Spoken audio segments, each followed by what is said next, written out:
Hey friends, Kris back with another week of Through the Prism of Chrism. We're continuing our teaching on Elijah the Tishbite. And if you haven't seen this series, then scroll down and you can get the archived messages. But today, I want us to go up to Mount Carmel. And there's a showdown. I told you the other day, this is a prophet summit. 851 prophets.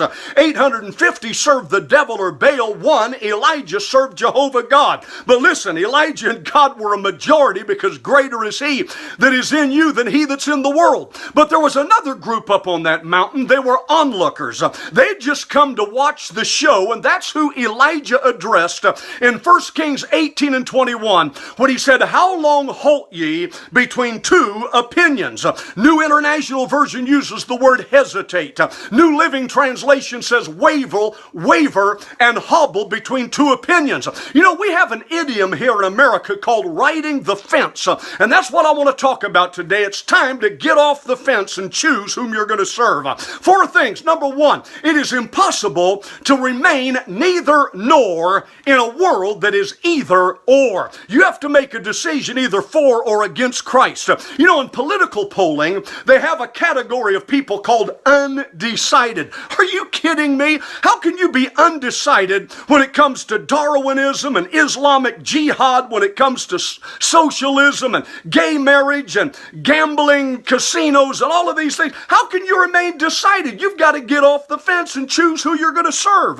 Number 2, no stance is the easiest stance, but it's the costliest stance. Another way of saying it, if you ride the fence, you're going to get saddle sores. You remember Humpty Dumpty in the fable. Humpty Dumpty sat on the wall and had a big fall. Well, it was because he was riding the fence. The same could be said about Eli the priest in 1 Samuel 4 and verse 18. He was sitting on the fence and he fell off the seat backward by the side of the gate and his neck was broken. That happens to people that ride the fence. You know, I heard about a guy in the Civil War who wouldn't decide which side he was on. So he wore the navy blue coat of the Yankee North and the gray trousers of the Confederate South. And guess what? He got shot at by both sides. And the same will happen for all of us. Okay? If you're on the fence, you have no defense. And then number 3, if you're a middle of the roader, you can expect to get ran over. You know, the armadillo splattered on the middle of the road is the clearest illustration of what it means to be a middle of the roader or a, quote, centrist. You know, in politics it's called a moderate or a centrist.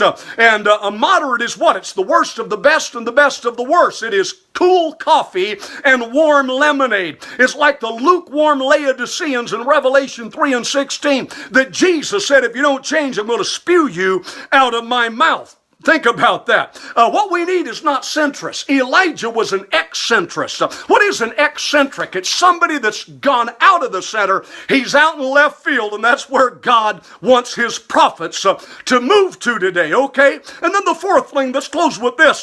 The plumb line will force you off the fence line. Elijah hung a plumb line. He said, I want you to choose. He said, the God that answers by fire, he's going to be God. If Baal can bring fire, he'll be God. If Jehovah brings fire, he's going to be God. But you can't have the best of both worlds. You have to make a choice.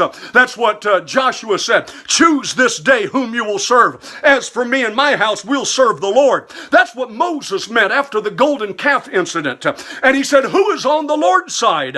Let him come to me. Exodus 32 and verse 26. And Elijah did the same thing. You know, I like the song, I have decided to follow Jesus. But the worst thing you can do is remain indecisive. Think about the person with the menu open at the restaurant and say, well, you know, I just can't decide. I don't know. That sounds good. That sounds good. Hey, you decide. Let me tell you something. Nobody else can decide for you. Don't hesitate. Make up your mind. It's either Christ or Antichrist. You either are pro-Christ or you are anti-Christ. Jesus said, he that's not with me is against me. So get on the right side. Get on the Jesus side, and your life will begin to change. Hope you're enjoying this series. We got another week of it. Like if you like, share it with a friend, and let's learn more about Elijah the Tishbite. There's nothing bites like a Tishbite. See you tomorrow.